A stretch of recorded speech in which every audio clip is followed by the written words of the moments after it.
probably mid-sentence for a lot of people, will cut in and they'll start hearing a very late, 3-minute late rail natter. It wouldn't be a railway, well, ostensibly railway/transport podcast without the odds, what's our ppm, 97% or something. It's not bad. Everyone, welcome to tonight's, actually, you know what, no, I'm not going to say that because that's what I say before the credits start. I have to remember the order of which I say my various catchphrases, because when you've been doing this thing for 228 episodes, if you count episode 0, there's an established order to such things. No, it's Rail Natter. We're here. It's episode 228, which I'm very excited to. Ian is back. Anon Ian O on the Twitters and YouTubes is back for part 2 of what's definitely now going to be a 3-part series,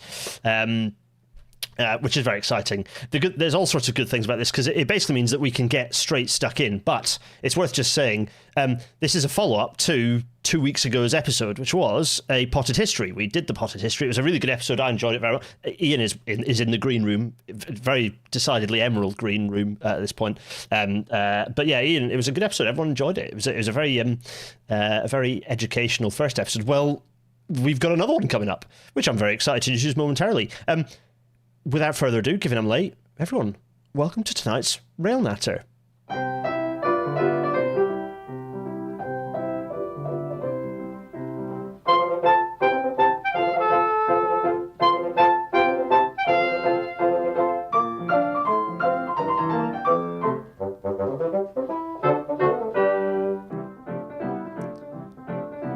And as the Intercity 225 fades away,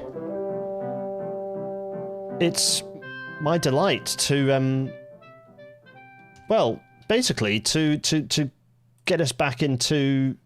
Well, okay. So last time we talked about the past, and while I make sure that I've got no, and we're going to be talking about the present. That's the plan for this episode. What I'm going to do right now, though, before we do that, is bring Ian in. Ian, hello. Sorry, you've been waiting in the wings for me to say. It's happening. Thank you very much for your patience, and also for bearing with me while I was very late to set the episode up and get it moving. And yes, the audio only people, it means that last week's episode still isn't up live. It's just been a bit of a messy week. It's been a messy 3 months, and you'll all find out why tomorrow morning. But tonight is all about the island of Ireland. Ian, it was such a nice episode last time. I really enjoyed it.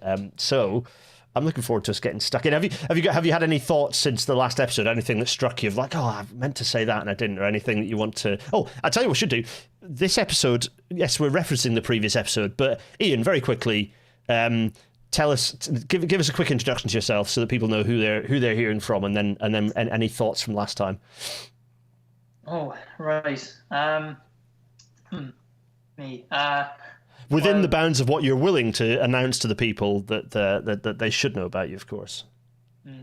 I'm a resident of the island of Ireland, I suppose. That's a good start. I use the trains here, so I suppose that's the only qualification for this. I'm sure maybe that's enough. It's perfect. Yeah. It's all we need. Yeah. We won't go into a long backstory. If you want to, we go to the other one. Yeah, perfect. Okay, so yeah, anything you thought of that we did last episode that struck you or that's come to mind? Well, there was one thing, and some people mentioned it as well. They caught it. Oh yeah. I should have put in a slide about Transport 21. Okay. So that was a big infrastructure project. Yep. I don't know when it started, early 2000s. Very big plan. New trains for the intercity network. Expansion of the DART. Underground DART tunnel. So a bit like Crossrail. So actually doing what the DART line from 1 line to 2. Yeah. Okay. Yeah. A bit of quad tracking out of Euston Station to separate the intercity services from the DART services that would then be running on the line. I think a couple of extensions to the Lewis as well. Very extensive. It also included a lot of motorways. Okay, so let me guess what happened to this plan. I'm going to catch you. What? So this plan was, I'm going to guess, worked up through the early mid 2000s, and then at some point in, I'm going to guess, 2009, 2010, it disappeared for some reason that absolutely, definitely had nothing to do with the European Central Bank and Angela Merkel. Nothing to do with the European Central Bank and Angela Merkel and pressure being applied to the Irish government at all. No. Yeah. But to be fair, the financial crash was much worse in Ireland. Very poorly managed. But much they like guaranteed all loans or something. Yeah, there's a complex picture there, and it can't all be blamed on Ireland, given that Ireland was doing everything it was supposed to do. Anyway, there's another episode when we talk about Greece. Motorways from the plan got built, and yes, all of the public transport stuff was just cut. So that's why to this day we're still in the planning phases of the Metrolink, but we'll get onto that. We will, and we won't dwell on that. But that's absolutely, Monty, absolutely a downside of the single currency, but also a downside of the European Commission's attitude, because those motorways were seen as a way to dig out of the hole of the problems. Public transport was not, and that, partly comes from Treasury brain leaking across the Irish Sea, but also comes very much from Europe. Comes from the European Union. It's a disease of the minds of the European Commission that they are only just coming to terms with, sadly. But that's, again, another episode. For now, though, we must. We're a pro-EU podcast, but we have our strong criticisms of the establishmentarianism going on there. So let's miniaturize our faces and talk about the present. So, we have been miniaturized. There's also lots of love coming through from Michael C going, all the motorways got built and all the railways were cut. It's all the railways we got for it was a short section of 4 tracking outside Houston, and not even going all the way into Houston station. So it goes from 2/3 tracks for a little bit, then up to 4, then back to 2 again. Ouch. We got one section of the Western Rail Corridor, which was meant to be all reopened. And what else did we get? Oh yeah, new intercity trains that were diesel multiple units. Yeah. But we shall get there. Matt Potter. Yeah, we'll try not to be too Dublin centric this episode. It's a fair comment, but Shang Lucy's here. To be fair, motorways were cut back in Ireland during the recession, but the amount cut back probably wasn't as much as railways being cut back. Yeah, for sure. Okay, right. We already have more than enough motorways. Yeah, plenty of motorways, and as we all know, motorways don't actually help. Right. So let's start. We start with this slide. So we're pulling this slide back from the previous episode, kind of. Ian, lead on. I shall, as you say, next slide, please. I shall click on. Tell us what's going on. Right. So, as we had in the last episode, this would be the, I suppose, the infrastructure of the Irish railway network, Northern Ireland too, because I don't know, it makes more sense. Here you can see where the double track is, where the 4-track railway is, basically how the network is constrained. So this is current. Right now you have double track on Dublin and some of the Cork suburban services, and you have double track on Dublin to Cork and Dublin to Belfast trains, and that's it. So everything else, instead of being measured in trains per hour, it's measured in trains per day, which is never a good sign. Not good. Not good, no. So I suppose the next question is, how do the services use this railway here? So I suppose we'll look at the next slide then, shall we? Yeah, let's go for it. Here we go. Tasty. Oh, that's quite nice. Sorry, I'll audio describe this. So we're looking now, we've gone from the map from last time that we described, which had the infrastructure on it and also the thoughts about what infrastructure might be in the future. We've gone to a nice dark background map with some nice colourful lines on it showing service frequencies. So you've got some nice thick band of services Not coming out. Now, but say again, sorry. Services. Yes, coming out of Dublin and then sort of showing we have lots of coloured lines, to which Ian is going to describe what they all are. But yeah, we've got a thick lump that comes out westward facing from Dublin, a bit of a thicker lump, but not quite as thick, heading north towards but not reaching the border. And then other than that, not a huge amount. So yeah, tell us what are these lines representing? All right, so. Now we could open up this map. I drew it on an online application. Some of you may have heard of it, Metro Dreaming. Ooh, okay. But I don't know if we didn't have time to set it up beforehand, so we'll make do with this for now. That's my fault, everyone. It's entirely my fault, not Ian's. I was a bit behind as well. I was not here long before you. Right, so these are the train services you get in Ireland. I've left off a few very irregular ones, like once per day or twice per day services. Okay, yep. Which I find weird. I don't know why Irish Rail runs them, because they're only useful if you happen to be travelling right then and there. It's just as useless a service as it's basically a parliamentary service equivalent, right? It's just there kind of to say that they run the service. You can make the journey anyway without the service. You just have to make a change. So, like, if you're expecting to make a change most of the time, you're not going to be too hopeful for the one train. Anyway, so as you can see around Dublin, there's a lot of different services using the same lines and nowhere else really. So I suppose I'll try and make this quick. We'll go into them in more detail further on. Yeah, just a quick summary now is useful, just to kind of highlight what the kind of the broad brushes on the corridors. Yeah.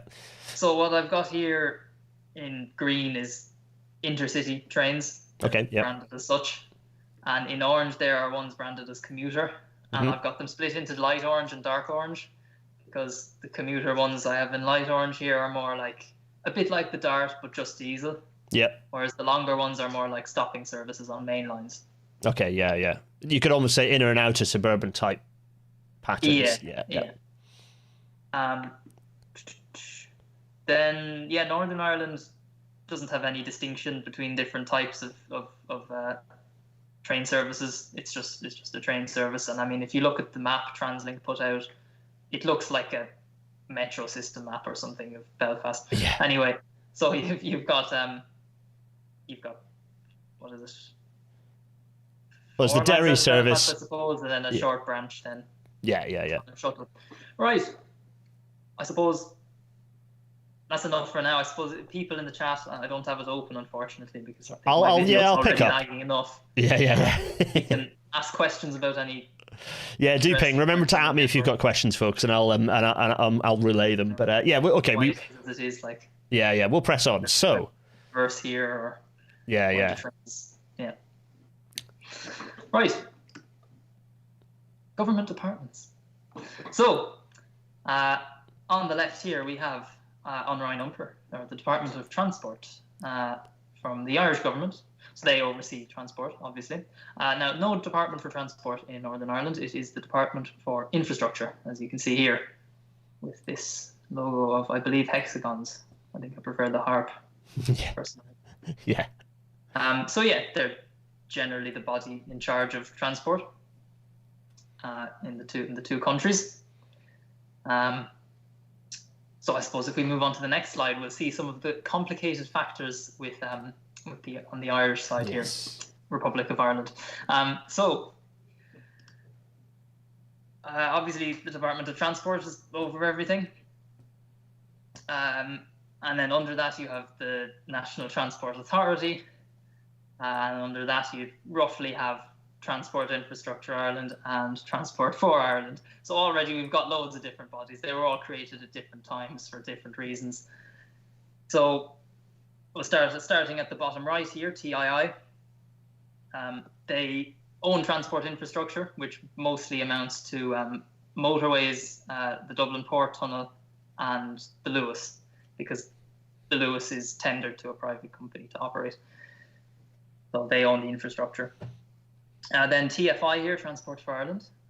They're in charge of like the public-facing side of things, branding, like a cohesion, I suppose, network maps. Also kind of as an umbrella for public and private buses. I suppose as of recently, they're trying to tender out a certain number of bus routes, I think, to private companies. But the livery remains consistent, which is fairly good. They're also responsible for a thing called Leap Card, which I actually have with me here. Ooh. I'll just not reveal my personal information. Yeah, don't dox yourself. No, only a picture is what you're getting. There it is, very nice. This one here, credit card size. Very nice. You can get one with your picture or without. Some of them need a picture because you get discounts at different ages and they need to confirm it's you. Anyway, like student discounts and stuff. Yeah. And then the NTA, then they make transport plans, transport strategies, and they're in charge of the PSO, public service obligation. So paying the public transport operators, really. Yeah, and historically just Irish Rail and Saran and stuff. If I may cut in on that one, so in the work that I've done in Ireland, the NTA often acts as the client organisation for projects, or certainly in the projects I've worked on, the client wasn't TFI and it wasn't TII, it was the NTA, which to be honest makes some sense actually, because you kind of they have the authority, as it were, so it's good that they're the client, and they seemed a reasonably well informed client. And then the last two points on my list here for what the NTA do would be they're in charge of organising taxis and regulating them, and also making bad decisions. Say that they've made a couple of funny decisions recently, or tried to, I suppose. Yep. A while ago, when Irish Rail wanted to order more intercity rail cars. Yep. They were like, no, let's get some second-hand from the UK, from Great Britain, I mean. And I think they tried for a while on that, delaying Irish Rail's order. Oh dear. And it eventually came to nothing, as it obviously would. Yes. They very recently they said to avoid interlining with the DART and then the intercity services south to Rosslare, let's just cut the intercity service back to the edge of the city, to the end of the DART line. So everyone has to change onto the DART and go, like lovely slowly. Every station stopping all the way to the centre. Yeah, oh dear. Needless to say, Irish Rail said, no, we're not doing that. That wasn't our idea. So you get the idea. Yeah. They're not all bad though, the NTA. You know. At least, I mean, they are at least there is a centralized, to an extent. I mean, maybe you're about to disprove this point, but my perception is that they're a more informed and centralized client and a more empowered client than in the UK, where you kind of don't really have a client organisation. You've got Network Rail, but they're just infrastructure. So then you've got all the train operators' input. So you end up, rather than having the NTA, you end up with 6 or 7 major stakeholders. So there is an advantage to having that centralised, and also not just rail. I mean, okay, it's not perfectly multimodal, but at least it isn't just that it's the rail authority. It does have ostensibly have a multimodal role, right? Irish Rail and stuff as well would be under the NTA. They wouldn't deal directly with anyone else, really. Yeah, exactly. Yeah. So speaking of which, something else under the NTA on the next slide. Oh, okay, here we are. Ah, yes, okay. Some of them would appear to be missing. Oh, here we go. I don't know why there are transitions on them. There shouldn't be. That's fine. They're gone. Only some reorganising I did. We've got through it. So we have CIE on the left here, which we mentioned in the last episode. And we have TransLink, which would be the equivalent in Northern Ireland, which I believe is under the Northern Ireland Transport Holding Company. Yes, it is. I don't know the ins and outs of it, though. It's like a weird hanger-on from like the ATC. It's a bizarre. Yeah. It's one of those weird quirks of like, mainland Britain versus Northern Ireland type authorities. Bit weird. Just thought I'd give you a nice, nice visualization of the logos over the years. Yeah. TransLink, I mean, not the best in my opinion, especially this new one, just a T and a hexagon. Come on. Yeah, it's low effort, isn't it? It's low effort. CIE could not catch a break. This first one here, which I believe I said they in the last episode they took from the Dublin United Transport Company upon formation. An amazing logo, but got nicknamed the Flying Snail, which really is an indication of the service quality. Yes. So right, we'll do a new logo. This one here, number 2. That one got nicknamed the Broken Wheel, so I think that was a downgrade rather than an improvement. Yeah. Anyway, so I suppose CIE owns Irish Rail and Bus Éireann and Dublin Bus. And they also do a couple of their own things here and there. And then TransLink owns NI Railways and the buses there. Yeah. Which we will get onto. Yeah. So worth saying, yeah, certainly for Northern Ireland, again, ostensibly integrated. Worth highlighting that is a difference to the UK, and certainly in the case of Northern Ireland. I mean, specifically in the case of Northern Ireland as a part of the UK, nationalised still. Yep. So, it's logo fun time. It is indeed. I had great fun with this. So, probably the best logos on the whole slideshow here. Yeah. Would be the Irish Rail one here from 1987, and the NIR one apparently also from 1987. Now there was a previous one to this, but I couldn't find it. I think it was similar. These are very nice. These are very nice. There's some changes, including this horribly dated 2006 one. Like, yay, we have a website. Yeah, I love it when they put the website in the logo. Don't do this, everyone. Don't put your website in the logo. It's so painfully mid-2000s. In fact, you know what? It's not mid-2000s. It's early 2000s. It's Irish Rail here late to the party. Yeah. Yeah. Don't be late to something that's already questionable. Yeah, exactly. Yeah. Also, as you can see here, the takeover of NI Railways by TransLink, immediately branding gets slapped on, and it's just not the same, especially this year. What is this? NI Railways. Yeah, this is a bit weird. NI Railways. Yeah, strange.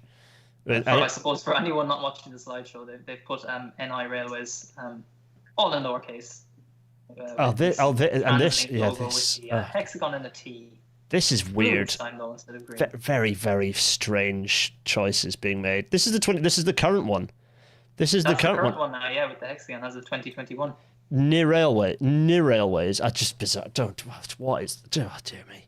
Bring this back. Return with a V to the 1987 logos. That's what we want. Yeah, like NIR, looks like tracks, kind of maybe points. Looks a bit like the map. It looks a bit like the shape of the Northern Ireland Railway network. Yeah, that was my thoughts. I think you're right. Yeah, that was my thoughts last week. I thought it's, or was it someone in the chat? It might be. I thought it was me. Anyway, yeah, it may have been you. But anyway, I think it does. Anyway, marvelous. Yeah, that's good stuff. So logos. Anyway, we're getting a bit sidetracked here. So these two companies operate the railways. They own the trains. They own the tracks. Yeah. They did pick different signalling systems when it came to that. So. Yeah. So in Northern Ireland, I think they use what was it? AWS. Yep. Or whatever was in use in the UK, in the rest of the UK. Yeah. In Ireland, we use CAWS, and I don't know if people call it CAWS. I don't have industry experience, but you can if you want. It's largely the same. There's a little warning in the cab. The driver has to dismiss it. Won't stop the train if they do run past the red signal and acknowledge that they're about to do it. But it will stop the train if they don't acknowledge a signal change. Yeah. So it sounds like about the same level of protection as AWS. Any train that needs to operate cross-border needs to have both systems in place. Now this is very silly. Each railway company has set aside one or two, well, not one or two, probably more than that, trains which are capable of cross-border operation, including the Enterprise stop, of course. It's very, I mean, and you can tell actually on the intercity rail cars. Now this is a very useless piece of information, but you might like to see, can this train operate into the north of Ireland? This Irish Rail train. They'll have a fully black logo, like this one here in the bottom left. That's normally what you'll see on the side of the trains, but it will be fully in black to avoid having the Irish flag on it. Because they were worried about vandalism in the north. Oh yeah, the Irish flag sprayed over or something. So there you go now. Yeah, that's a good piece of information, but black. Yeah, but kind of sad. I mean, we strive for the moment when all the trains just have Irish Rail written on the side. Anyway, that's another story. Right. Okay. So anyway, right, we move on to some. So we're going to talk about here in orange. Very fun to spot text here. Is this, the challenge mode is read the text on this slide. Intercity. Yeah. So we're going to talk about intercity trains, and we have some we're in this nice station shed, a lovely train shed, in fact, nice and long.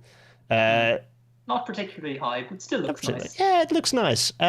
with a variety of rolling stock in it. And we're going to talk about this rolling stock next. So we're going to do precisely that. We've gone back to our service map, but we've taken a load of stuff off and we've left the green lines on emanating out of Dublin. So we're talking about the intercity services. We are indeed. So these are all of the services which Irish Rail would class as intercity. So it's largely, the network is largely split in two. One is this big chunk here coming out of Euston Station to the southwest, and covers most of the west and south of the country. And then the other one is the two services out of Dublin Connolly. So one goes south to Rosslare Europort. That has shocking frequency. I think it's 6 trains a day per direction. I think only 4 on Sundays. That's rubbish. Rubbish, yes. That's connecting to like a port which Irish Rail owns and operates. So anyway, then the Sligo line as well going out to the north. Yeah. Now the Sligo line used to go to its own terminus in Dublin, but that's a story for some other time. There's always another story. So yeah, I've drawn a little line splitting these. Yeah. Interlining apart from into Euston, and they're at the capacity really into Euston. Yep. Also, the stopping pattern is really weird into Euston, like Newbridge, Kildare, Monasterevin, Port Arlington. It's really weird. Like, pretty much all of the lines could stop at any of those stations, but they won't regularly. So, say if I were getting a train from Kilkenny to Dublin, as I do sometimes, it might stop in Kildare. It might not. Sometimes it stops in Kildare, Newbridge, and Sallins and Naas. So not regular. So yeah, which is the opposite of what you want with the railway system. What the railway system wants is regular, drumbeat, reliable, understandable, simple, and predictable. I think they do it to try and space out frequencies, fast trains, slow trains. Oh, absolutely. Oh, it'll be done. It's one of the classic situations of, we're not going to invest in the infrastructure, so we're going to attempt to squeeze as much capacity as we can out by making it an incredibly unfriendly experience for passengers. That's the same on the East Coast Main Line, when you've got 3 or 4 trains departing York within about 10 minutes and then a 50-minute gap, just because we're maximising throughput, but without increasing capacity to actually, or modifying stopping patterns to get rid of fast trains and space things out a bit more. So that means that the only nice service is Dublin to Cork, once every hour on the hour. Yeah, so that's the only one that runs through. That's the flagship service, if you like. Gets priority over everything. Yeah. But that means that once you start getting further from Dublin, there aren't enough service slots to branch out to every line, which is normally fair enough. Some of them don't really matter, like up in the north, up in the northwest here, this branch out to Ballina, smaller town, fair enough. But Limerick here is particularly hard done by. Limerick being a major, one of the major cities. You have to change from the Cork train at Limerick Junction here, which is this. You can see where this Dublin Cork line crosses the Waterford Limerick line. Yeah. Notably, trains from Waterford to Limerick do not run straight through Limerick Junction. So if you want to go from Waterford to Limerick, you need to change trains at Limerick Junction for no reason other than that they never put in platforms for straight through travel. That way, they just haven't built them. And no grade separation as well. That is a flat crossing. Oh, excellent. Oh, it's a flat. So I thought it might be like an S, where it comes onto the lines and then comes off the lines and crosses over them. No, but it's just a flat crossing. Flat crossing, and Fab. I think it only has like slip tracks in 2 directions. Now there may be 3, but the third one is not used at all, even in irregular services. Oh my goodness. Okay. By the way, Waterford to Limerick Junction, I may have said this before, is 2 trains per day per direction, as is Limerick to... So 2 trains a day per direction. The Cork Main Line here at Ballybrophy. Yeah, that's a service that's on the brink of being pointless in terms of how useful it is. Exactly, yeah. It's just hopeless. For a densely populated country... There's only one platform in Waterford Station because they removed other ones because they were not really being used in most service. Well, that's a self-fulfilling prophecy. On the Waterford to Limerick line, and the Dublin train gets in before it. You just have to wait around. You're just sorry, but there's no platform, so you're stuck on the train for a while. Absolutely incredible. Yeah, just such short-term thinking. I mean, what is the value of getting rid of a platform? There's no value, and just leave it there. It's fine. It doesn't cost anything. I think it was due to flooding because Waterford Station, right beside the river shore, it regularly turns into a canal. You may have seen pictures on Twitter. Yeah. Anyway. So frustrating. Anyway, sorry. Yes, we press on. What runs on these intercity lines then? That's the question. So, here's a picture of one of the things that runs on these lines. Yes. So, this is an Iarnród Éireann 201 class, built by General Motors Diesel in Canada in 1955. Hell this one yeah! Here, incidentally, is number 217 River Flesk, now in the Fleshke. Very nice. Oh. And Irish Rail own 32 of these. Yep. And NIR own 2, which they use both of those for the Enterprise. As do Irish Rail, they use 2 for the Enterprise, but they also have a few spares. I think up to 4. It really shows that they only need 4 locomotives at a time for the Enterprise. We'll get into the service frequencies there. So this locomotive here has a top speed of 164 kilometers per hour, or 102 miles per hour. Yep. And there are 2 types. One has fixed buffers and shackle coupling only. So they are all just sitting in Inchicore Railway Works, not in use because we don't have any non-push-pull services anymore. Yeah. And not any freight to use them on either. What freight we do have is taken by the 071 class trains, also built by General Motors, incidentally. And then the other type of this one here has retractable buffers and drop-head Buckeye couplers, so they can be done in push-pull. Yep. These close relatives of the trains that were running on the Serbian railway system and the Belgrade Bar Railway, of the same vintage, but just painted in blue. They're close relatives. Well, these ones here are close relatives of the... I don't want to say. I don't know my British Rail classes or British Railways classes that well.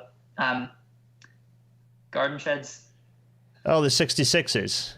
Okay, it is 66. Yeah. It's sausage factoried EM. The North American rail nerds would have the numbers, but yes.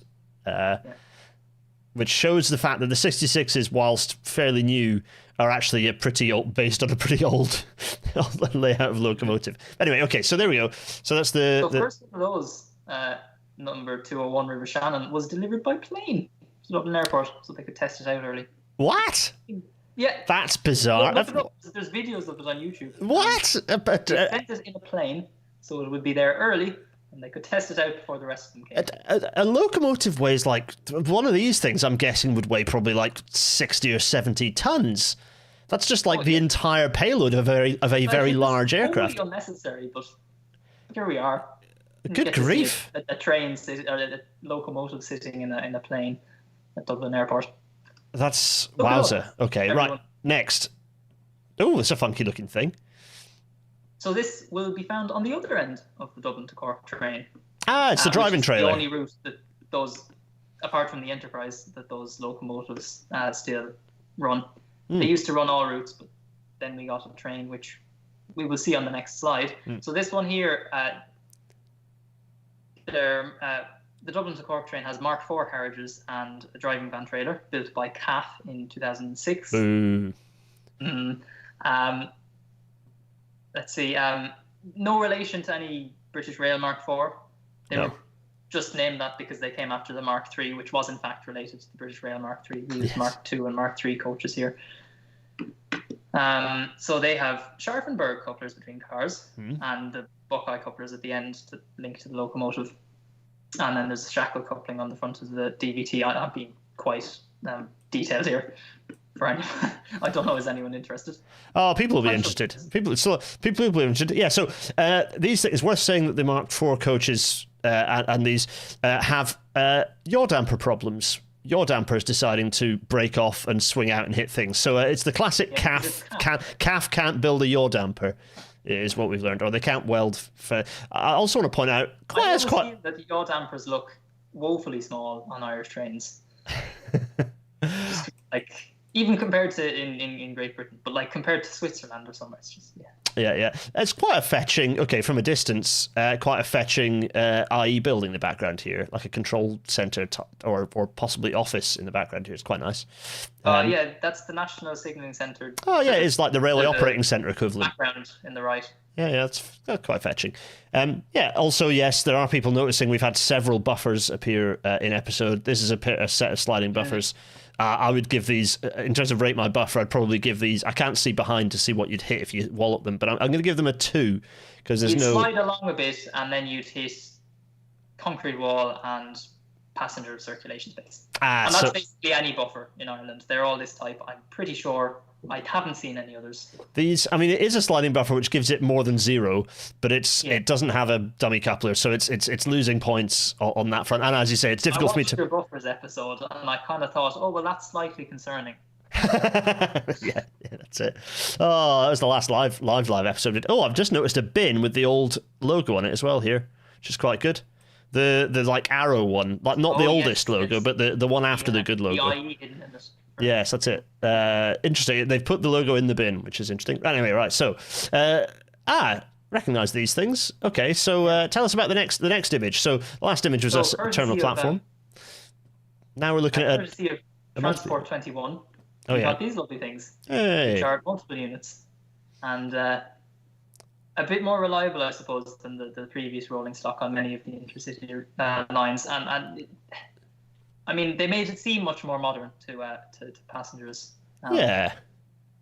Not really the same leap forward in. Like, this the track quality wasn't any better. But it's like, I mean, I would say these are probably pretty similar to the class in terms of, not in terms of the actual vehicles themselves, but in terms of like what they're achieving and what they're kind of like. They're a bit like the 170s. So the 3-car diesel multiple units, just like these are, and kind of like, they're not high-speed units, but they're perfectly comfortable. They feel modern. They're they feel like a bit fresh compared to older stock. Yeah. So this is the 22,000 class for anyone interested. They're colloquially known as the intercity rail cars, and they were built by Hyundai Rotem and the Tokyo Car Corporation in 2007. They also have a top speed of around 160 kilometers per hour, which is 99 miles per hour, and they have a hydraulic transmission. No problems with it, surprisingly. I suppose the speeds are not very high. And they were bought in 3, 4, and 5-car sets, but they're all being extended now because that was not long enough. And up until fairly recently, you would get 3-car sets like this on the Dublin to Waterford line. Oh, wowza. And it would be jammers. Yeah. So they all have Scharfenberg couplers, which is nice. And on the topic of new carriages, the new carriages have much more bicycle space because previously there would only be 2 bicycle spaces per train. But now they have a bit of the new carriage dedicated to it on each. Yeah, that's good. That is good news. It's good improvement. A little bit here, a little bit there. Good. So there is worth saying. Just picking up on some comments from previously. There is an additional platform popping up in Waterford. So that is some good news, or a new station. Sorry, a correction. Not in Waterford, but a new station opening in Waterford with 2 platforms. Yeah. I suppose I'll mention now. Both Galway and Waterford stations are being expanded from being 2 platforms and 1 platform respectively. Galway, they're just reusing some of the former space for sidings and probably another platform that used to be there. I wouldn't swear to it, but they'll have 5 platforms or something.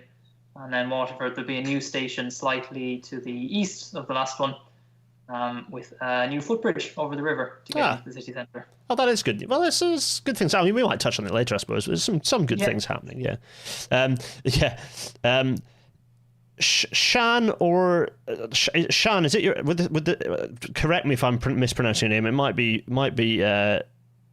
Kian as well. Kian, please shout at me to how to pronounce your name correctly. I'm so sorry.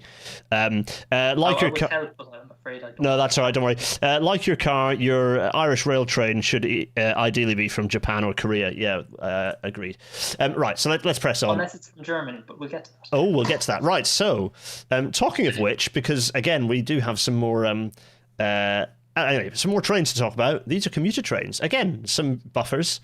Oh yeah, it's the same type. Oh, I have problems with these. And that has even more passenger circulation in front of it than the other one. Yes, I'm not. I'm very unhappy with these, and unhappy with the way that they're attached to the rails with the slab, the in situ slab as well. I have lots of comments, but let's not talk about buffer stuffs. Let's talk about these trains. So, jumping forwards to keep some. Right. Yeah. First of all, let's talk about the commuter services. So, we have the map back. And we've now got the oranges have appeared, so we can talk about what those are. Strong concentration in 2 locations. Yes. I'll put the link to this map I drew in the comments afterwards, and you can have a zoom around and look at the service patterns and stations. That'd be perfect. Right. So as you can see, the commuter network is limited to Dublin and Cork. So in Cork, going out to the east of the station, there's 2 fairly high frequency lines every half an hour in each branch, every 15 minutes into Cork Kent station. Then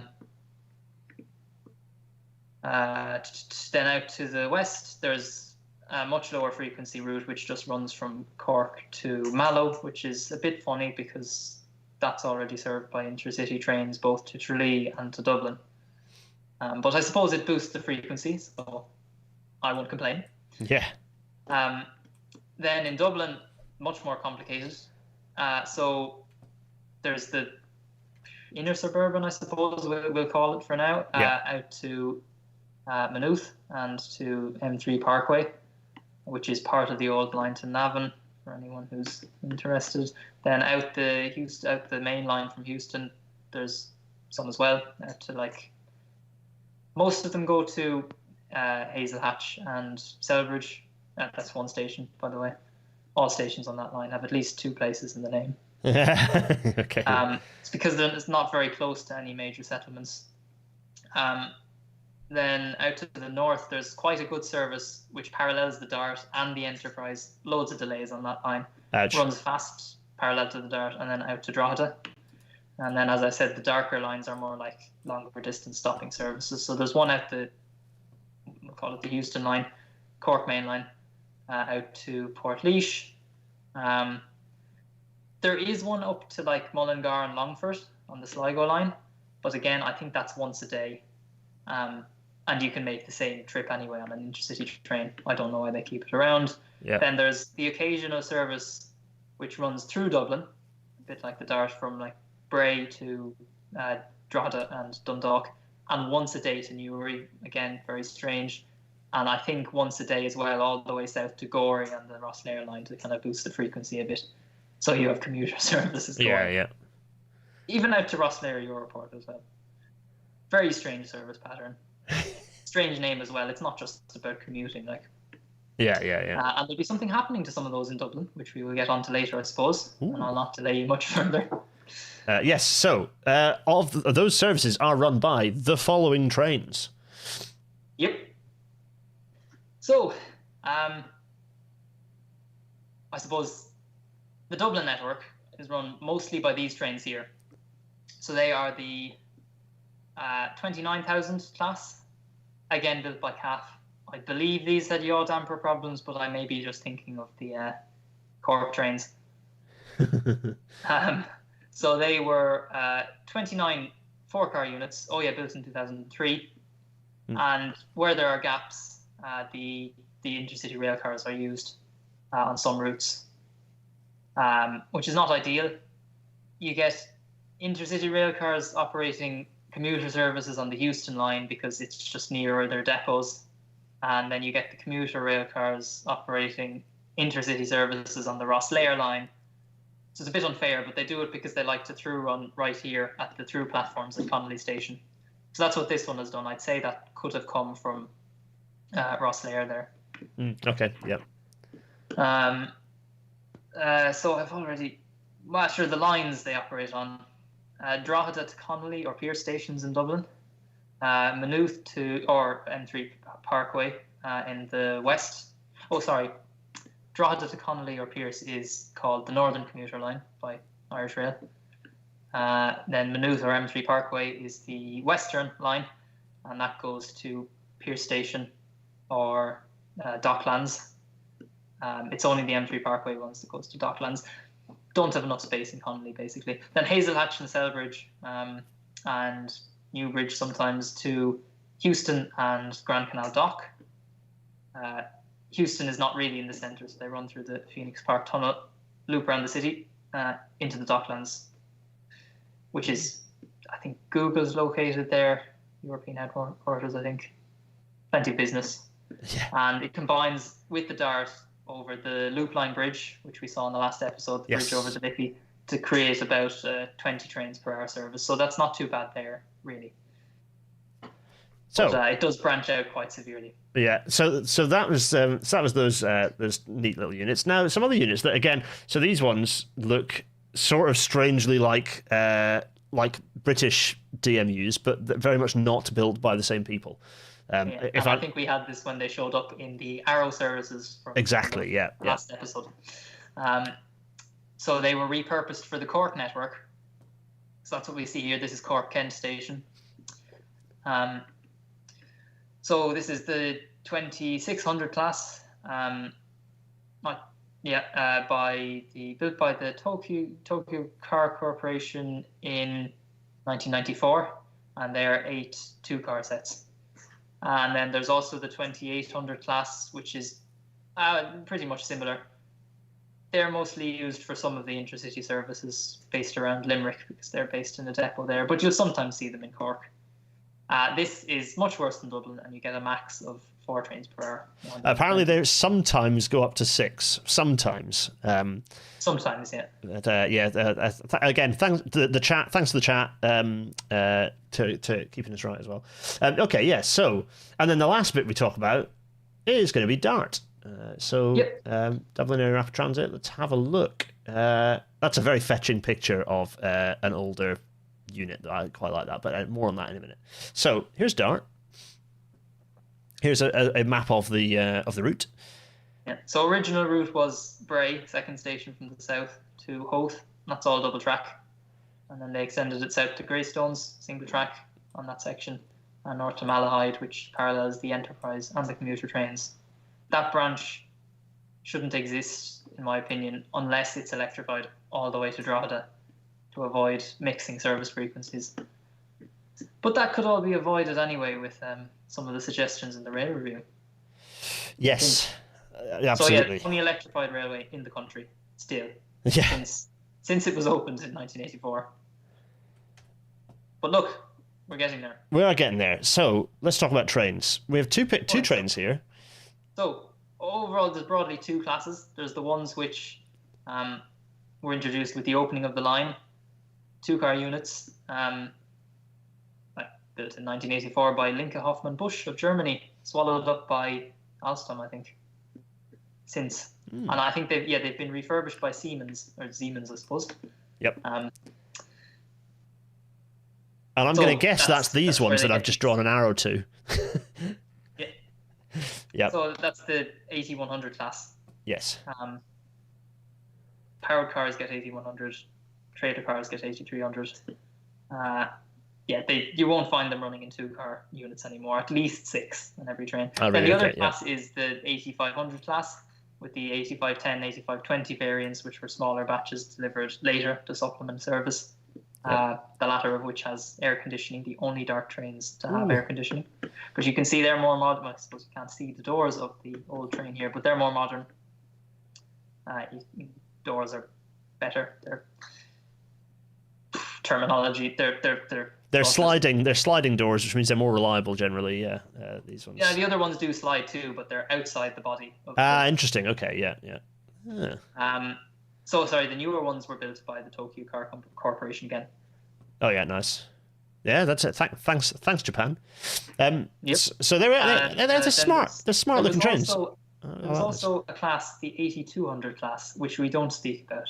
They were built in 1999 or 2000 by Alstom. Oh. And they had abysmal reliability. They were in and out of the workshop for ages, and eventually Irish Rail just gave up. Just got rid of them. Tried to sell them off to someone else, but no one wanted them. Yes.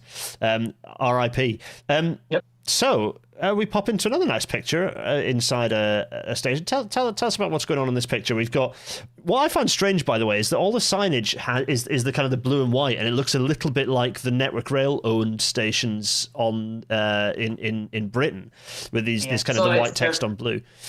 Branding they've come up with relatively recently. They got an exemption from Transport for Ireland. They were trying to have a standard bus livery and train livery and wayfinding. So we've got standard bus stop design across the country now. Standard bus livery.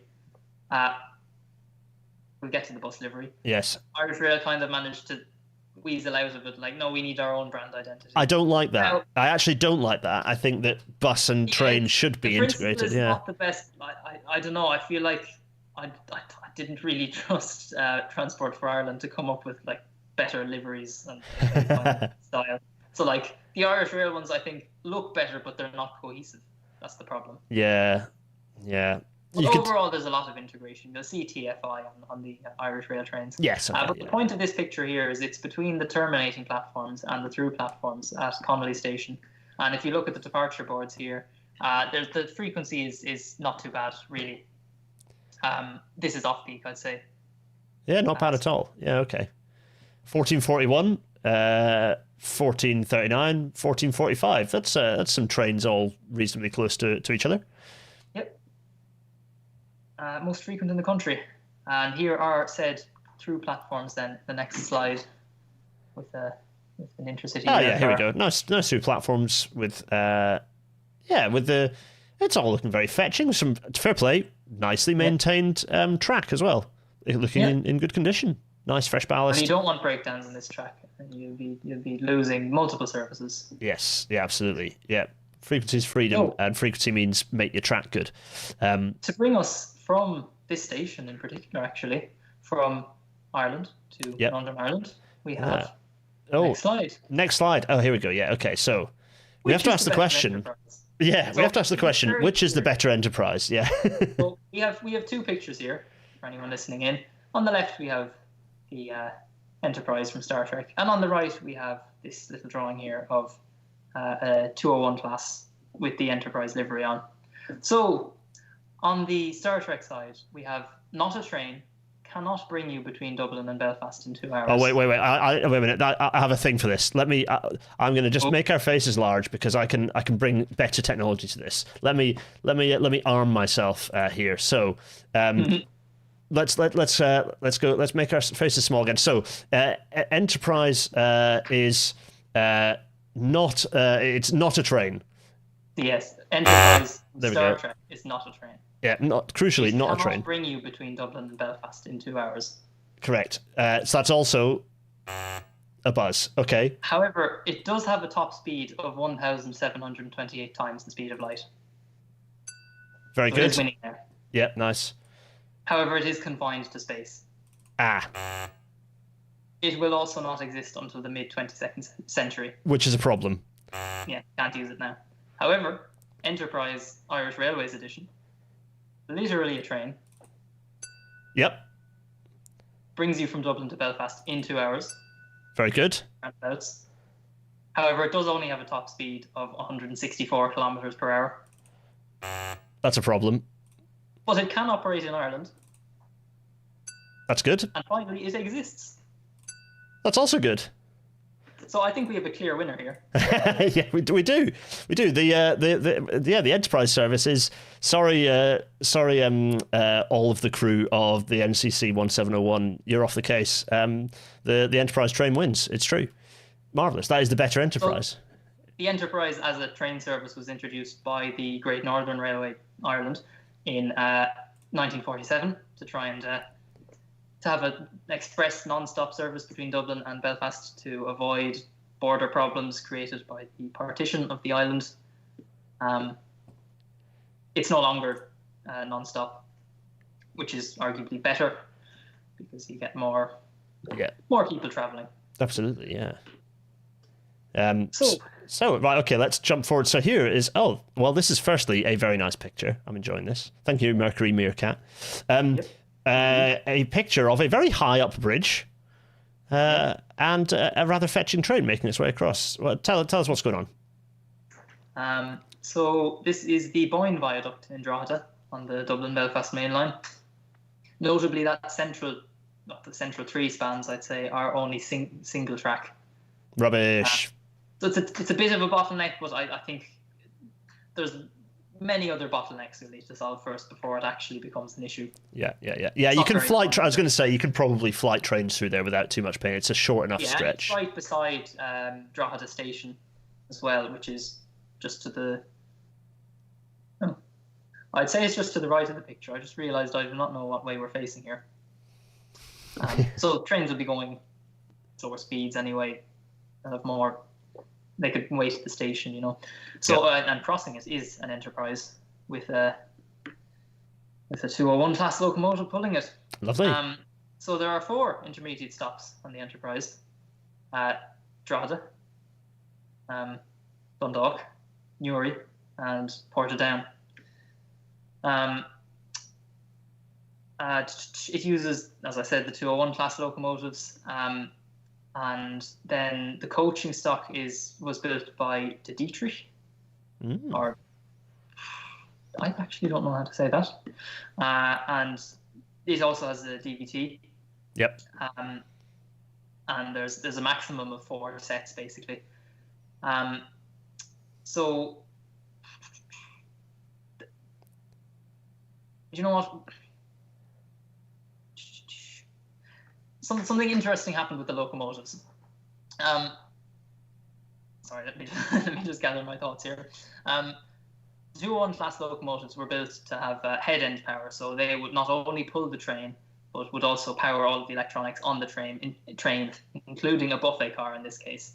Yep. So that led to poor unit 230 River Bandon going on fire as it tried to pull an Enterprise and power it. Oh dear. So that unit is now sitting around doing nothing in Inchicore. So basically what Irish Rail did is they scraped together some of the old Mark III generator vans and they put one on each set. Okay, good. Yes, that's a good way to to not overwork an engine. Not suffer from that because the CAF driving van trailers had small generators in them. Okay. And then interesting trivia from recently. Anyone who's planning to travel on the Enterprise, book your tickets with Irish Rail. It's cheaper. I think it works out to be cheaper to get a return ticket on Irish Rail than just get a one-way ticket. What? From NI Railways. Yeah, no, it's not standardised. And it seems like Irish Rail just get better subsidy or something. Yeah. Oh, well, I mean, I can absolutely believe that, but that's baffling. Okay, well, there you go. You heard They've it. also, in the last few days, been unable to agree on the temporary timetable for when Belfast Grand Central Station is being built. Oh, my goodness. There's nowhere to terminate it other than Newry. Fab. I think TransLink messed up or something because they had services on at times where they just weren't meant to be running. Oh, my goodness. Oh, it's broken down a bit as of recently. A good way to obliterate modal share is to run a rubbish service and not be able to actually agree things. Great. Right, so... And normally it works pretty well. Yeah, it does. Well, we've already agreed that it is the better Enterprise. So, right, so if we jump to the next image, we're only now... around 6 trains per day, though, because it interlines with both the DART... Oh, golly, okay. Services and the Belfast Suburban Services, which we can see here. Which we can see here, which we have popped up on screen. So, yes. Again, back to our maps. Back to our map. So on here, we are looking at Northern Ireland, on which we have a green bit running down towards the border. We have a red bit and a yellow bit running kind of within the Belfast sort of outer suburban area. And then we've got the line up to Derry with a little smooshy wee bit that goes up and connects. Oh, golly, where is that connected? What is the little branch connected to? Coleraine to Portrush. Portrush, yeah. Coleraine and Portrush link. Yes. And there we go, that's the service. So, the Northern Ireland Railways network, the trains are all the same basically. There's no differentiation, but it's largely split into the Belfast Suburban Network and then the Intercity line. Yeah. Yeah. So yellow here, line to Bangor, always been pretty frequent. Yep. Throughout his life. And then to the north there is the line to Larne, so you can use that to get a ferry to Scotland, over to Stranraer there, or Loch Ryan now. Yeah. Or Loch, I should say. Yeah, you can get the train on one side of the channel. You can't get the train on the other side of the channel. Thank you to the ferry company for moving. Yep, lovely. Both of them moved. Yeah. To two separate ports as well. Yep. Anyway, and you can't get the train to London either from there. Reinstate some sort of method of travel between Stranraer and Dumfries. Yes, do that. Yes, absolutely. So this green line here, again, suburban service, I suppose, normally only travels as far as Portadown, which is on this corner here. Yeah. I forget how frequently, not really frequently at all.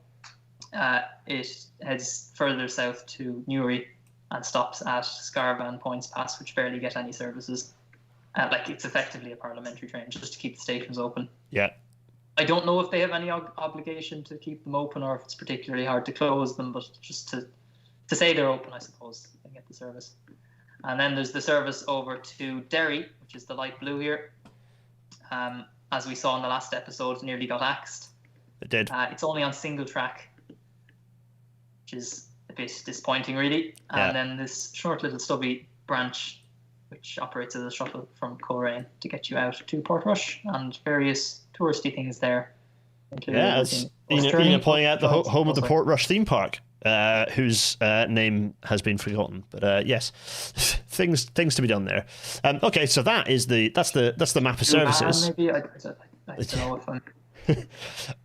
First thing to note: different buffer stops. We have some larger, more substantial sliding buffer stops. Although again, I can't judge either whether they have dummy couplers or what's behind them. But they do look a little more substantial. These ones. We're in Great Victoria Street Station here. Yep. Which, incidentally, we had it in the last episode. We closed did, and reopened. The reopened station is this one here, which was much worse, unfortunately, than the original one. Tiny station building, and it just consisted of 4 platforms, 4 bays, with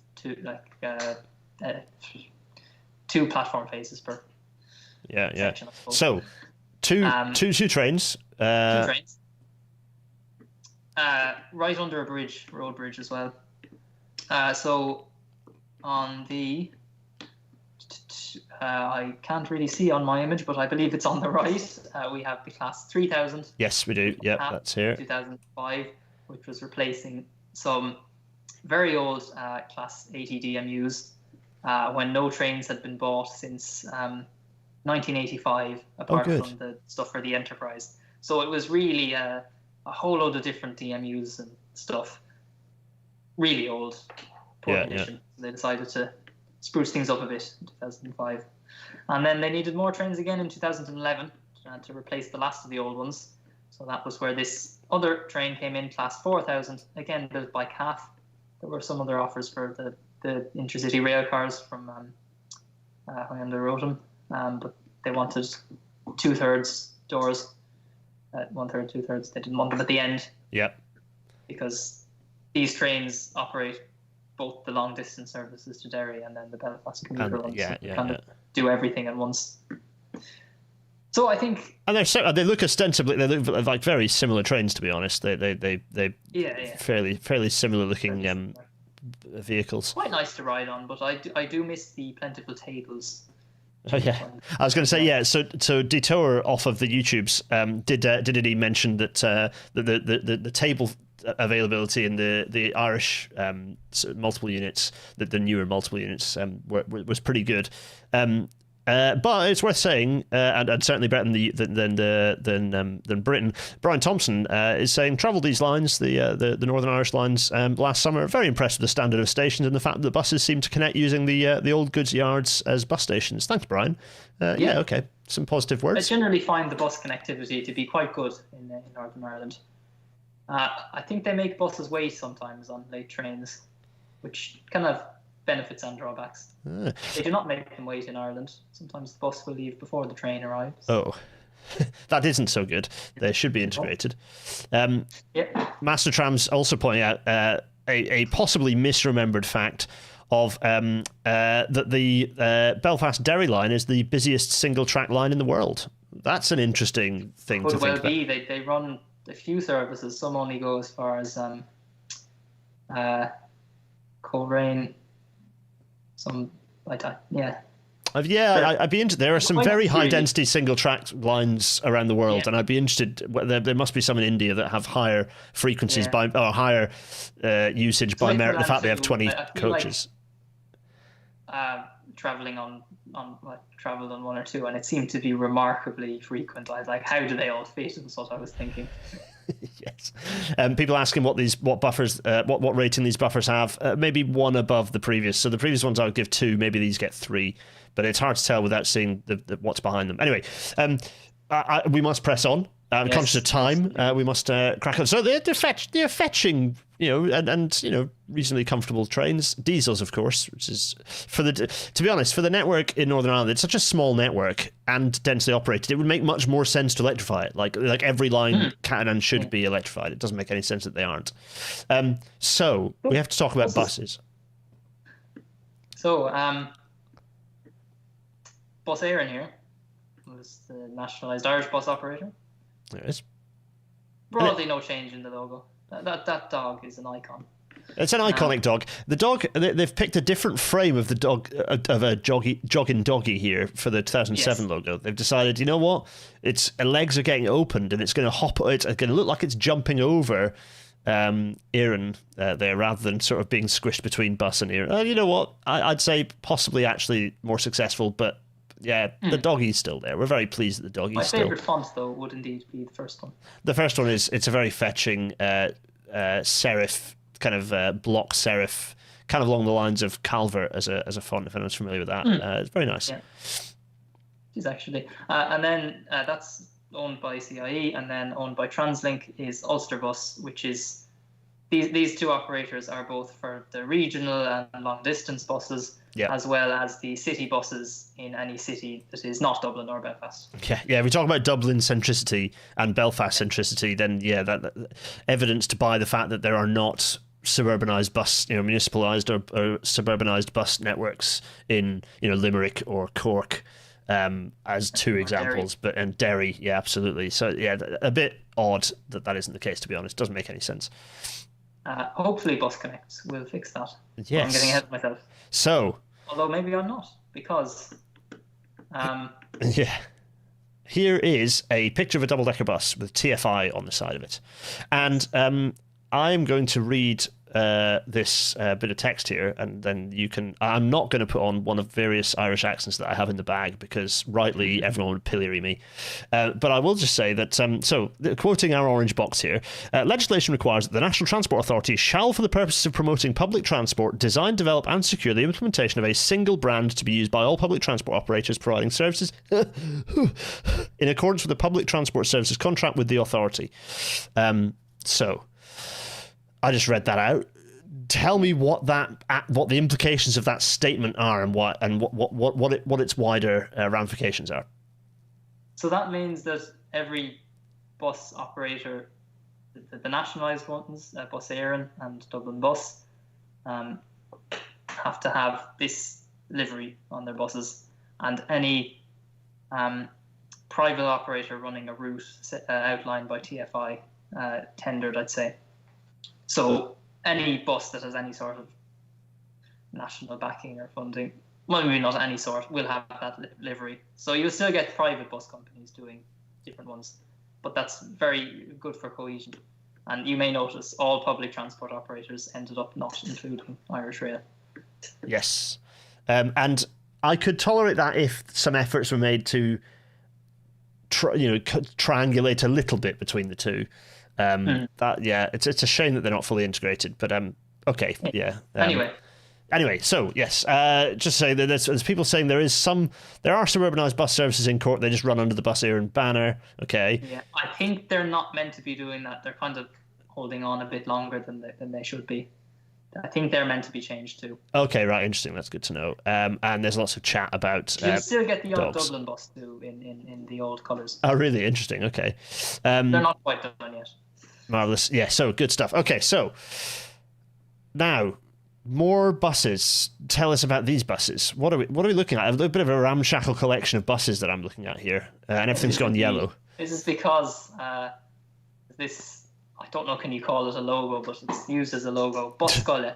So this is how school buses mostly operate in Ireland. So within the cities, the bus service is generally good enough that you just get normal public transport to school. But because there are so many people who live in the countryside or in small villages with no school, although the primary schools will generally be fairly well spread, it's normally the secondary schools that need most. Yeah. So Bus Éireann runs the school bus system. So the way it works is students or their parents will have to buy a school bus ticket at the beginning of every year. And then from that, they can travel on one specific bus route, which will bring them directly to their school from normally their front gate. So the routes are rearranged every year based on who's traveling, where people's houses are. Now, some people aren't so lucky and they end up having to walk a bit or even get driven a bit to get to the bus, which defeats the purpose slightly, but yeah, at least you can still get a school bus. You don't have to be driving off for ages. So speaking of the ticket, I have one here too. Just. Oh, very nice. Wait a minute. I have the technology. There we are. Very nice. There we go. There you go now. Lovely. So there's two ways that they're run. One is directly by Bus Éireann, as you can see in the left-hand picture here, and they mostly get the old, the former main Bus Éireann buses. They get the bus cascade handed down. Yeah. Now this picture is a bit old, so I don't think you'll get ones this old anymore, but they will in general be older. And then on the right here, you'll have routes outsourced to local bus companies, so they will be paid by Bus Éireann to operate them, and most of the time they'll just be white buses like this. Yeah. So Northern Ireland, as far as I'm aware, has a completely normal school bus system. They don't have this, whatever this is. Yeah, they're slightly strange, but I'm kind of here for it. It works. And I mean, I liked using it. I'm fine with it. Yeah. Except for when they didn't have enough buses for secondary school students and primary school students. So the secondary school routes go first, so you have to get up at 6 a.m. Oh gosh. In, and then back out again for the primary school. That's students. Horrifying. That I don't like that at all. An hour early to school. Yeah, that's awful. Okay, right. So we have got. Okay, so here's the Dublin bus. On one side we have Dublin bus, and then on the other side we have what I presume is the Belfast buses, but they call it Translink Metro. Not a metro. It's not a metro. Yeah, hashtag not a metro. Decidedly not a metro. Again, there's an earlier logo missing here, which I couldn't find. But if you look at the Northern Ireland Railways one, it's broadly similar to that. They all match fairly well, at least. They were on top of that well before. Do you know what? I don't hate, much as I don't hate the 2007 Dublin bus logo, actually. I think that's quite a nice logo face. It reminds me, actually, of the new Transport for Wales ones, actually. It's quite nice. There's a bit of a Celtic vibe going on with the style. I really like it. And I actually like the simplified Castle logo. I actually quite like that. Fair play. That's nice. Yeah. Translink, again, you're just getting down. These are the city buses, but only for Dublin and Belfast. Yes. Yeah. So again, in Dublin bus, they're subject to the livery thing, and and Translink just losing points. And we have some examples here. Yeah, here we are. There's some buses. So, buses in Belfast. Lovely hot pink. Yeah. You can instantly recognise it's Belfast. Yeah, fan of the hot pink. That's nice. And Dublin here, kind of small in the background, you can see one of the older buses in the former Dublin bus livery. Dark blue, light blue, yellow. I think it looks lovely, much better than the current one. They should just have taken the old one and made it for everyone. Yeah. The current one is this. I'd agree with that. I have to say the green and the yellow is a little bit a little bit soft. But the blue and yellow is a nice, vibrant sort of. Yeah, I like that. Okay, but okay, fine. So hot pink, I have to say, wins in this situation. Oh, here we go. Here's a map. It's a big map. I don't know how long. It takes ages to download this PDF. So this is Bus Connects. So that's an initiative started, or like a redesign of bus networks across the country. So there's a redesign of the city networks in Dublin, Cork, Limerick, Waterford, and Galway. Independent of the bus operators, which is important to note, and also introduction of a whole load of rural routes, but that's kind of irrelevant for this point here, but it is good, courtesy of our Green Party, mostly. Oh, nice, yeah, okay. Which, unfortunately, will probably not be elected next time, because people realised, I don't actually like climate measures, they're hard. Oh. It's a shame when that happens, yeah. But anyway, they might get back in again. So this here is the map of what they propose for Dublin. Much better. So these blue ones here, blue routes, they're orbitals. Okay, yeah. And they're all coded with a letter and a number. So N, north, east and south. Yeah. No west, obviously. There's a C there. Yeah, you get a bit wet doing that. Also, you have the O route, which is a complete loop. Oh no, I just made a wet joke about the wrong side. No, you don't get wet going west. You get wet going east. West, you don't get wet at all. Yes. Okay. Yeah, it's a very dense map. Yeah, but it's just a clear picture of. Then the spines they created to have frequent spines, then split out at the edge of town. That makes sense. That worked fairly well too.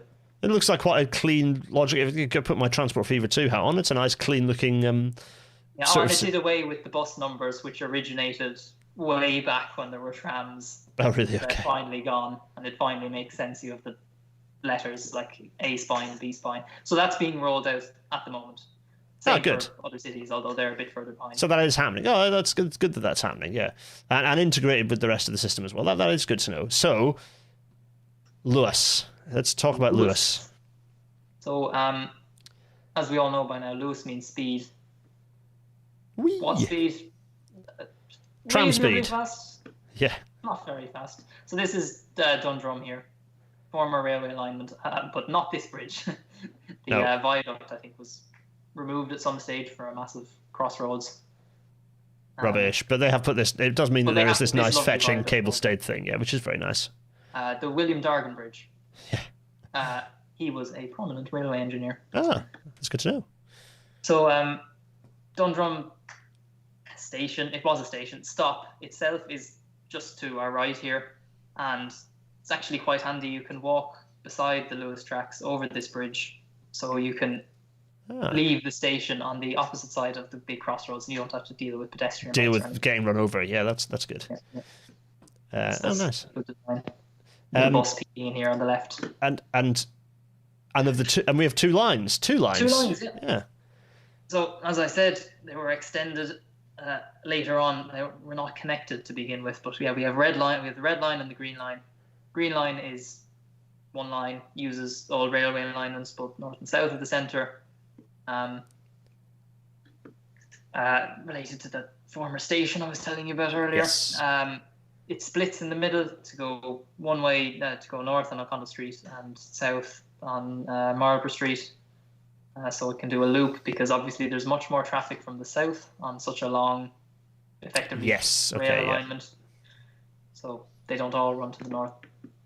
Great interchange at the north, though, at Broombridge from the commuter trains to the Green Line. Gets you into the centre quickly. Nice. They wanted to reopen that line, which would still have had an interchange with the Green Line, but the Green Line would have been cut, 4 stations shorter, and the old railway line terminus would have been reinstated. But I think the Minister for Transport at the time just wanted the Luas line to go out instead of the rail line, former rail line, to come back in. Okay. Yeah. Bit of a bad decision. Yeah, everyone has to remember trams are fantastic. Trams are not trains. They do different things. They have different purposes. You can't replace a railway line with a tram. Like the name. Yeah. And the red line has 2 branches at each end then. One is kind of short, it goes into Connolly. Again, it was probably an oversight to do it like that because it's a one-stop branch, and you're better off actually if you're not on a Connolly-bound train to just get off one stop earlier and walk. Oh, really? Okay. So, I suppose conscious of time, we'll try and head on. Yes. So, right here.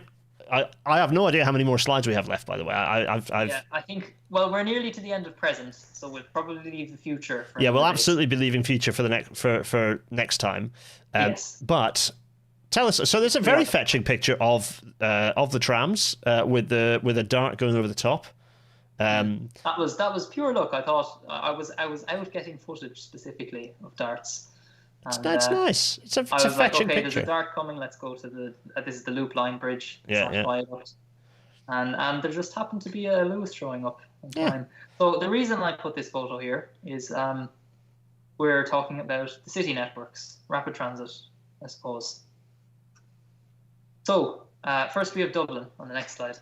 Yes, it's Dublin. So orange is the commuter lines we talked about. Yep. And then the dart there is in green, and the Luas, as we've just seen, red and green. Yep. So overall, the network is not too bad. There's some noticeable gaps, including to the north here. Yeah, towards the airport. Here it says Dublin Airport. Yeah. And this fairly sizable town north of that says Swords. Yeah. But as people from Ireland will probably know, there's something happening there, and good. We'll get to that next episode. Next episode, absolutely. The next is Cork. It's Cork, which is decidedly less impressive. It is. As Detour was pointing out, geography is a challenge, or specifically topography is a challenge in and around Cork, because it's valleys. Getting trams to the north side of the river, well, to get them far into the north side of the river is a bit of a problem. But we don't even have to worry about that because they're not even building the proposed line pretty much entirely south of the river. Anyway, so.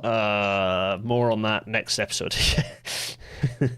Also, the northernmost line to the east there, that line used to extend out to Youghal, and it was cut back. I don't remember now, and I should know because I did a project on it. They've since turned it into a greenway, despite Transport Infrastructure Ireland doing this big redoing of the Dunkettle interchange, which is basically the end of the Cork Ring Road, the end of the motorway to Dublin, the end of the national route to Waterford, and the way into town. Very busy. They did a thing to fix traffic, and it's just as bad as it was. And they've realised now, and they put out a bit of a press release saying like, it turns out the only way to fix traffic is to kind of invest in the railway network. And we talked to Irish Rail about it, and they said, we'll try and do something, but we can't really reopen the line to Youghal now because there's been a greenway put on it. Yeah. Like, literally 1 or 2 years ago. Oh my god. I know, yeah. Yeah, okay. So anyway, right. Okay. Oh, and that is it really. Okay, yeah. Belfast has not it's got its suburban railway network, but it's not really. Oh, yeah. It's not. I mean, it's fairly frequent on the central section between Great Victoria Street and Lanyon Place. Yeah, but there's obviously intercity trains mixed into that too. Yeah, so it's not really a dedicated system, and so this I mean, Dublin and Cork dedicated is a stretch. I mean, only some lines completely segregated. Yes, it's true. So the future. Yeah, so we will be. So next time we will be talking about the future. I'm conscious of time, so we've had lots of good chat in the thing in the. Hello everyone in the chat. Lovely to see you all. Lots of friends. I think we'll push questions because a lot of the questions I suspect and I've seen are talking about the next step. You know what's going to be happening to all of this. So I think the next episode will be quite a discursive one. I suspect, and I'm looking forward to it very much. Whether it's in 2 episodes' time or not, we'll see. So that's yeah. I don't know. Before we press on to the next. Any kind of closing remarks, Ian, that you want to bring us to before we round off the episode? So, I mean, I suppose you get the idea of the network then. Yeah. Not much new infrastructure really, apart from the vehicles like themselves. Overall, quite a sparse network, but some lines have a fairly good service, and it's quite cheap. I didn't really go into prices or anything. It's not. But the Leap card, for instance, yeah, actually the back here. €2 for 90 minutes travel within cities and towns. That's not now, bad. Like cross-country travel is a bit more expensive. It's not. And you can't use the Leap card on all Irish rail trains, because that would mean they have to put in infrastructure in stations outside Dublin and Cork. Can't do that. But, yeah. And only 65 cents for children. I think students for the same 90 minutes travel within the cities. Multi-mode as well, bus, Lewis, train. So, yeah, overall, light on physical infrastructure, but not too bad. We're finally seeming to understand that there is a problem with the railway. Now, I don't know how true this is. In my experience, I feel people don't seem to be aware of how bad the railway is in Ireland compared to, like, in Great Britain. I don't know. What do you think of that?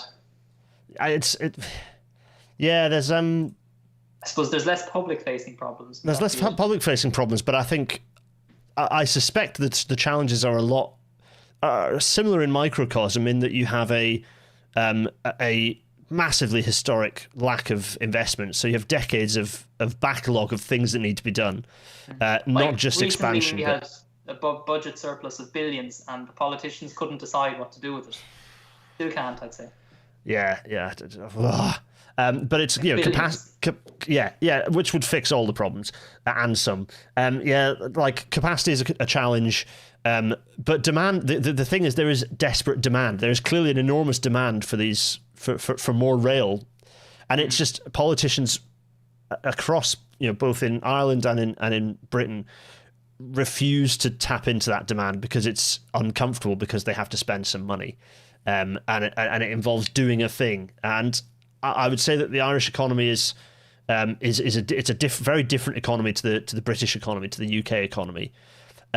Doing quite well considering. Absolutely. Really. But it's still so to a lesser extent, the Irish economy relies on all the gaps between things. Like the UK economy is much more dysfunctional, but you still have some of this attitude of will not invest for the future and are afraid of doing anything that upsets the motorist, because of, again, the balance between urban and rural, often a conflict. Somewhere like Ireland, which is really quite densely populated, apart from where it isn't, creates this conflict. And again, that's an issue in the UK, although the UK, a lot of the UK is much more densely populated. So lots of the decisions about rail in the UK, in GB rather, there's not a lot of high density in Ireland, but there isn't a lot of nothing either. Yeah. Which creates spread, I suppose. Yeah. So lots of similar challenges, but some certainly different ones. And I look forward to looking next time at how those fit together. So before we round off, a few of the usual plugs. Firstly, apologies to the audio only people that this is coming. Well, actually, this might be a bit late as well. I'm a little bit behind, but so next, that's audio only. Hopefully we did a reasonable job of describing that. And Deirdre, by the way, pointing out that rail is free for pensioners in Ireland. That's good. We do have a question from Master Transit we'll answer in a sec. So the usual plugs: patreon.com/GarethDennis, GarethDennis.co.uk/merch, paypal.me/GarethDennis, and GarethDennis.co.uk/Discord for the chat to continue that infinitum, which it really is. I set fire to the chat earlier by telling everyone to pay attention to the news tomorrow morning. So that's lots of discussion about what the hell's going on. So if you want to know what the hell's going on, you will not be enlightened by going to the Discord server, but you might see a lot of other people who are very excited to find out. The book, of course, let's just wave the book around here, which I'll do it when we ask Ian a question or two in a minute. Yes, go pre-order the book. Thanks to everyone who has pre-ordered the book. It's available on more. It's opened up to pre-orders elsewhere now as well. So if you really are avoiding evil Amazon, which you're entirely entitled to do, Amazon's the good so people have asked me this a few times: should you buy it from Amazon or should you not buy it from Amazon? The answer is, here's the book, by the way. Buy it if you buy it from Amazon, that's better for the book being seen by more people, unfortunately, because that's the society we live in. It doesn't make a difference to how much I earn, but it does make a difference to how many of the books will sell, which I suppose does make a difference to how much I earn. But more importantly, I want more people to see the book. More people should see this book so they know railways are a good idea. Unfortunately, Amazon is the best place to buy it. However, if you don't want to buy it from Amazon because Amazon are evil and you want to support local and independent bookshops, you're a good person and you should do that. So that's also fine. It's a bit of a weird one. Like, I know that in terms of bigger society, possibly it's a good thing that more people buy this book. In terms of supporting independent bookshops, not buying it from Amazon is also good. So it's for you. I'm not going to hold it against anyone what decision they make. So hiding my face, hiding. I'd wave my book around. So yes, that's the book. There is no stream tonight because it's a bit late and my brain is not nearly focused enough. But if you want to catch up with some Archipelago series action, the 2 episodes went out last week, so there's plenty to go through there. And we will have an episode on that in a couple of weeks. There's a gap. I'm off next week, which is relevant to. But not next week's episode, because I do want to once again plug Ian's YouTube channel. Go to that. There are things in there, and they are nice, and people enjoy the animations. And the last thing. Oh, go on. Shameless plug. Oh yeah, no, it's a good. Do another plug. More plugs. Any other plugs? I'd say that's it, really. Nice one. Yeah. Follow me on Twitter for some maybe okay and maybe questionable opinions. For the posting, go to the internet. So not next week, because I might be able to pull a short episode together for so it could be that this episode 229 might be next week, and it might be a very short pre-record, or it might be a Q&A the following week. But the next episode will be episode 229, Safety, Accessibility, and an Industry's Shame. This is going to be fun and spicy, and I'm looking forward to it being an episode. We'll be talking about Tanny Gray Thompson having to literally crawl off a train because assistance didn't show up, and that's the immediate reason. But the broader reason is because we continue to have a railway network that is simply built not to allow a lot of people to use it, which is totally unacceptable in today's age. And what's also unacceptable is the way the industry responds to that, whether it's publicly or behind the scenes. So This gonna get spicy, so yeah, look forward to the spicy takes there. I'm sure this may or may not have anything to do with the news tomorrow. So that will be either next week as a little pre-record or the following week as a Q&A. The week after that, depending on Ian's availability, might well be episode 3 of this, but it might not be. We'll work out exactly what Ian is able to do, and we'll do the next step. But the next episode 230 is very likely to be the Irish episode. But we'll see. The third of the Irish episodes. That is. I'm going to go back to my large face. That is what's coming up. Some fun going on there. Ian, thank you so much. That's been fab. I've really enjoyed that. Lots to go through. A good broad sweep of what's going on currently. Plenty of detail. Plenty of juicy detail for the nerds. The thing that what was the question we had? So, Master Trams. Question for Ian: does the non-standard gauge make train procurement more challenging in Ireland? What's your view on that, Ian? It probably does slightly. I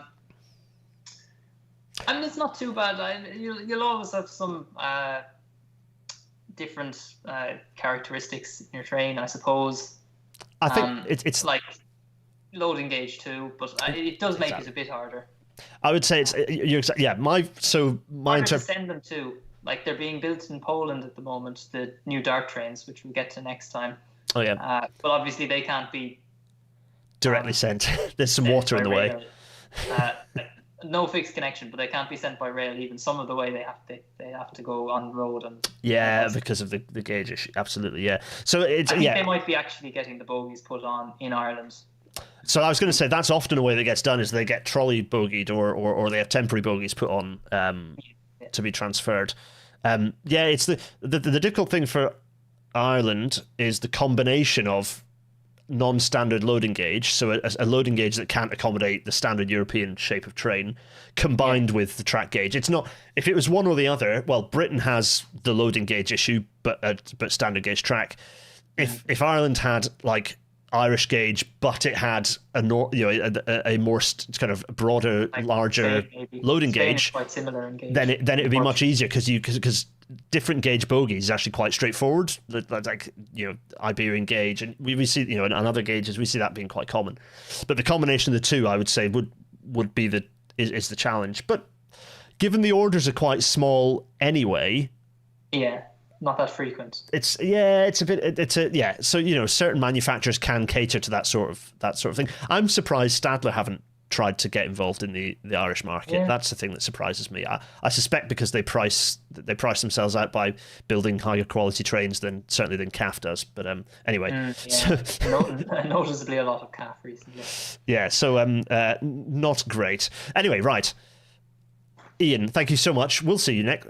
Ian will be back for the final episode of this mini series very, very soon. Everyone in the chat, hopefully pretty soon. Hopefully, we'll organise that behind the scenes. Everyone else in the chat, so much great chat going on as well. I'm sorry I couldn't respond to all of it, but there's some really good chat. Really pleased to have everyone in the chat, and plenty of Irish representation as well, which is nice. Is there a place to pre-order the book in the EU to avoid customs fees? Max Johansson, very good question that I don't exactly know the answer to, but if you email Repeater, they'll let you know. I think there should be. Does .de have it yet? Anyway, everyone. Oh yeah, no Amazon.ie here. Yeah, well, quite. And they send you to the UK one. Oh really? Not in the EU. I would hope that I would hope that you can get the book at the standard equivalent, which it'll be about €15, so it should be.